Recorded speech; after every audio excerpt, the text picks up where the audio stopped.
Assalamualaikum Cik. Sorry nak tanya. Waalaikumsalam. Ya. Cik tinggal di sini? Betul. 2 bulan baru. Oh, I see. Kalau kita nak host rumah boleh tak? Kejap je. Boleh lah. Jom. Boleh? Boleh. Jom.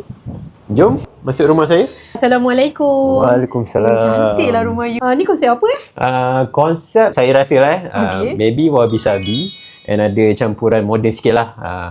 Okay, So moden wabi-sabi lah. Tengok dia punya cermin dia bentuk aish. Tapi aish terbalik. Betul. Terbalik. Selalunya kan dia menghadap ke atas kan. Kali ni kita bagi different. Dia bagi terbalik. So ni ruang makan saya. Simple je. Saya memang buat 6 seater punya meja makan sebab rumah saya kecil je, tak besar.